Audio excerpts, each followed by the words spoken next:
2 মিনিটের জন্য তোমার ওনাটা দাও।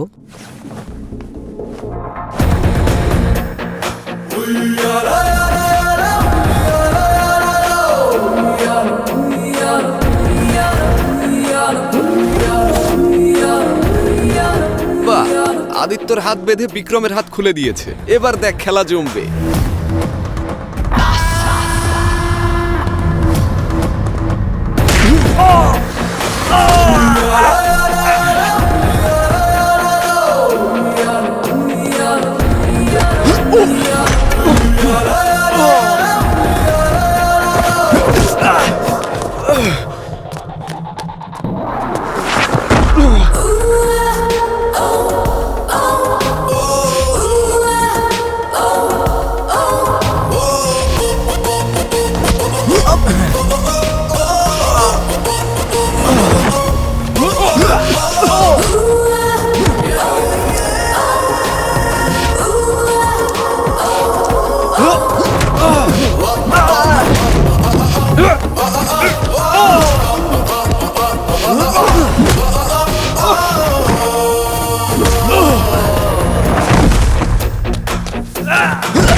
ওকে, ভালোবাসা হোক বা কিস, মেয়ের সম্মতি থাকতে হবে, তাহলেই রোম্যান্স জমবে।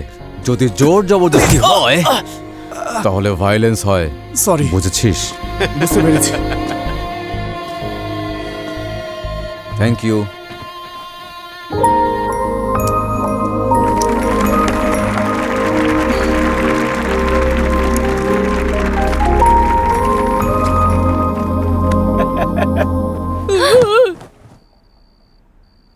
আবারও স্বপ্ন দেখেছিস? ও কিস করার চেষ্টা করেছে আর তখনই প্রিন্সিপাল চলে এসেছে। যদি তখন প্রিন্সিপাল না আসতো তখন? আরে তুই যা ভাবছিস তাই স্বপ্ন দেখছিস। ওকে মনের কথা বলে দে, প্রতিদিন রাতে স্বপ্ন দেখে চিল্লাস না আর।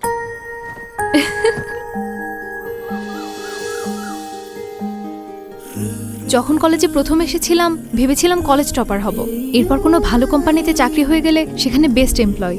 জীবনে এটাই স্বপ্ন ছিল। তাহলে স্বপ্ন দেখো, বারণ কে করেছে? কিন্তু এখন মনে হচ্ছে আমার স্বপ্ন বদলে গিয়েছে।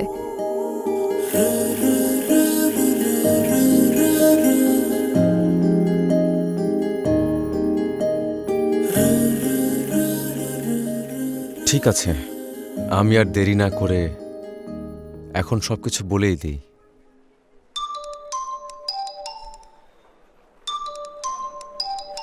দিদি কল করেছে। হ্যাঁ, সমস্যা নেই, কথা বলো। দিদি, আর্জেন্ট কিছু? ওকে, 1 মিনিট। হ্যাঁ, এখনই আচ্ছা। আসছি।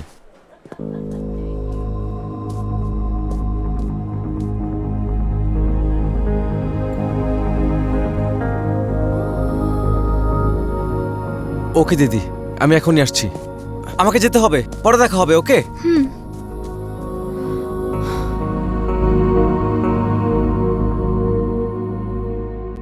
সে কোথায় গেল?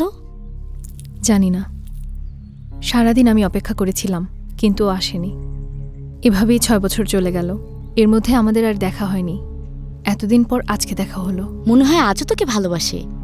এখন একটু কাজ করা যাক। যাও, কল দাও। হ্যাঁ চিত্রা। যাও। সরি, আমার একটু সময় লেগে গেল। একটু না চিত্রা, অনেক সময় লেগেছে। I am sorry. আচ্ছা, আপনি কনসেপ্টটা পড়েছেন? পড়েছি, বিক্রম চিত্রার লাভ স্টোরি। কনসেপ্টের ব্যাপারে কথা বলি। হ্যাঁ, শিওর। ওকে, আমাদের শপের স্পেশালিটি হচ্ছে ৮০-৯০ দশকের যেসব জিনিস, যেমন ফ্লুট, ক্লথ, ইলেকট্রনিক জিনিস, যানবাহন, ওইসব পুরনো জিনিস আমরা নতুনভাবে তৈরি করি। আসলে আমাদের ছোটবেলায় আমরা অনেক কিছুই করতে চাই, কিন্তু চাইলেও তখন তা করতে পারি না। সেটা স্বপ্ন হয়েই থেকে যায়। ফর এক্সাম্পল, একটা মেয়ের একটা সাইকেল খুব পছন্দ ছিল, কিন্তু তখন তার অবস্থা এমন ছিল না যে সাইকেল কিনতে পারে। কিন্তু এখন সে ভালো চাকরি করছে, একটা ভালো কোম্পানিতে, গাড়িও আছে। এখন যদি সে সেই সাইকেল কিনতে চায়, বাজারে পাওয়া যায় না। সেক্ষেত্রে আমরা তার স্বপ্ন কিভাবে পূরণ করব? এভাবে।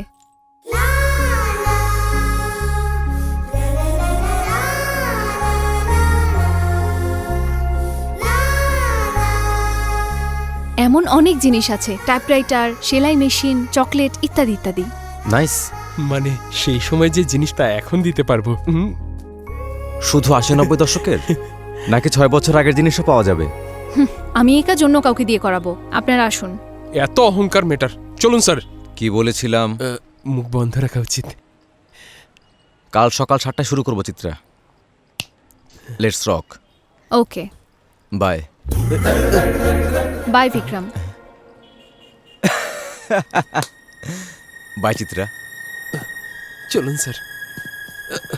ম্যাডাম, ছোটবেলায় স্যারের একটা বন্ধু এই, ছিল, স্যার ওকে খুব মিস চলে করে। আয়। আসছি স্যার। ঠিক আপনার মতোই মিস করে।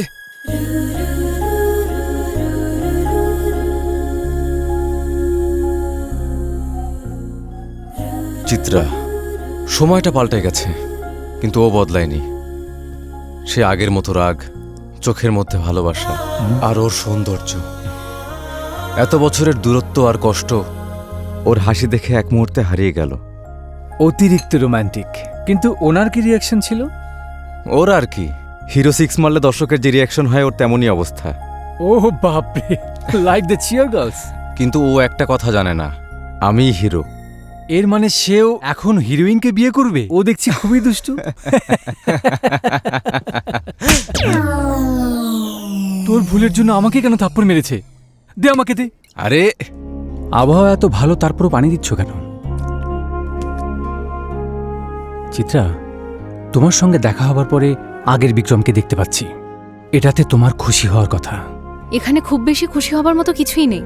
ও সেদিন চলে গিয়েছিল, আমাকেও সমস্যার কথা না বলেই দূরে সরে গিয়েছিল। এছাড়া ওর কিছুই করার ছিল না চিত্রা। ও আমার সাথেও প্রায় গত 2 বছর কোনো কথাই বলেনি। অনেক মেয়েদের সঙ্গে ঠিকই ঘুরেছে, কিন্তু ওর মনে একটাই মেয়ে ছিল, সে হলো চিত্রা। আচ্ছা, তুমি আমার জায়গায় থাকলে কি করতে? যদি আমি তোমার জায়গায় হতাম, ওকে বকা দিতাম আর ওর মুখ দিয়ে সরি বলাতাম।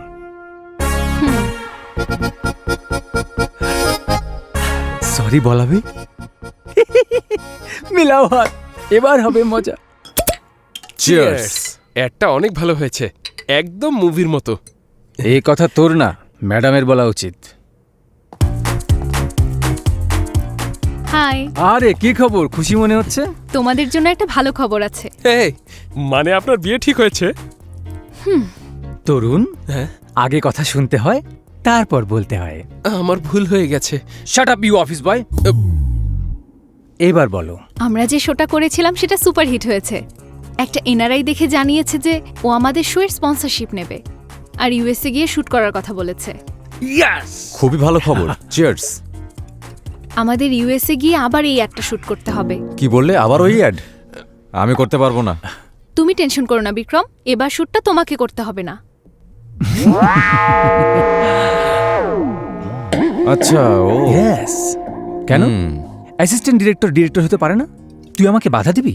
আমাকে আটকাবি? আমি তোর চাকর নাকি? হ্যাঁ, অল দ্য বেস্ট। যা কর গিয়ে। Happy journey. তুমিও আমাদের সাথে যাচ্ছ।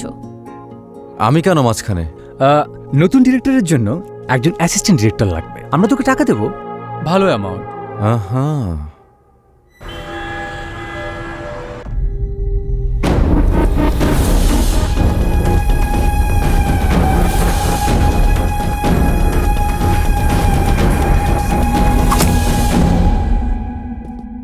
জিজু, আমি এখানে নেই এর মানে এই না যে ওকে বাসে উঠে টাটা বলে চলে আসবে। তুই ওকে নিয়ে চিন্তা করিস না, আমি ওকে নিয়ে যাব আবার নিয়ে আসবো। ওকে আইসক্রিমের এমন নেশা ধরিয়েছে, এখন সারাদিন বাসায় বসে শুধু আইসক্রিম খেয়ে যাচ্ছে। মাহা, তোমাকে বলেছি না এত আইসক্রিম খাবে না। দিদি, তুই তো জানিস ওর কিছু একটা ভালো লাগলে ও কয়েক মাস ধরে খায়, তারপর নিজেই ছেড়ে দেয়। প্লিজ ওকে কিছু বলিস না। শোন, তুই সব কথায় ওকে এভাবে বাঁচাতে আসবি না তো। তোর জন্য ও আমার কোনো কথাই শোনে না। খাও। নাইস। বিক্রম, অনেক হয়েছে। আগামী বছর আমি ওকে বোর্ডিং স্কুলে দেব। ওই হোস্টেলের ওয়ার্ডেন তোমাকে সোজা বানিয়ে ছাড়বে। ও আমার কি করবে? মামা ওকে মেরে সোজা করে দেবে। হ্যাঁ। আরে তোমাদের ঝগড়া থামাও, ফ্লাইট মিস করবি, চল। Okay, see you Maha. দুষ্টমি করবে না। Okay, bye. বাই। বাই দিদি। Bye see Vikram you.